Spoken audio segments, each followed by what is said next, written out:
코인을 처음 사시는 분이라면 이 영상 하나로 매수 과정이 정리되실 겁니다. 끝까지 보시면 코인 거래가 훨씬 쉽게 느껴지실 겁니다. 많은 초보자분들이 코인을 사고 싶어도 시작 단계에서 멈춥니다. 국내와 해외 절차가 다르게 느껴지기 때문입니다. 하지만 코인 사는 법은 생각보다 단순한 흐름을 가지고 있습니다. 순서만 이해하시면 어렵지 않습니다. 가장 먼저 필요한 건 거래소 계정을 만드는 일입니다. 이 과정이 모든 거래의 출발점입니다. 국내 거래소에서는 계정 생성 후 원화를 준비하셔야 합니다. 원화 입금이 완료되면 매수가 가능한 상태가 됩니다. 그 다음은 코인을 선택하는 단계입니다.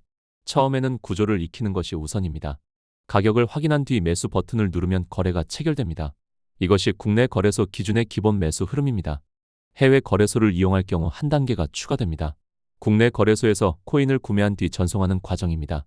코인을 해외 거래소로 옮기면 자산 화면에 표시됩니다. 이후 매수와 매도 구조는 동일합니다. 해외 거래소에서도 흐름은 같습니다. 자산 확인 후 가격을 보고 매수하는 방식입니다. 처음에는 소액으로 전체 과정을 경험해 보시는 게 좋습니다.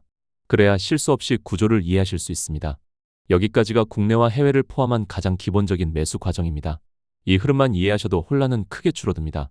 그런데 매수 방법보다 더 중요한 요소가 하나 있습니다. 바로 어떤 코인 거래소를 선택하느냐입니다. 실제로 많은 한국 투자자들이 국내 거래소를 떠나 해외 거래소로 몰리고 있는 상황입니다. 첫 번째 이유는 레버리지 기능 차이입니다. 국내는 제한되어 있지만 해외 거래소는 최대 100배까지 가능합니다. 해외 거래소에서는 50만 원으로 5천만 원 규모까지 투자가 가능해지면서 이용자가 늘고 있습니다. 두 번째 이유는 수수료입니다. 국내보다 해외 거래소의 수수료가 훨씬 저렴합니다. 세 번째 이유는 세금 환경 차이입니다. 해외 거래소에서는 세금이 없지만 국내는 거래 수익에 세금이 붙습니다.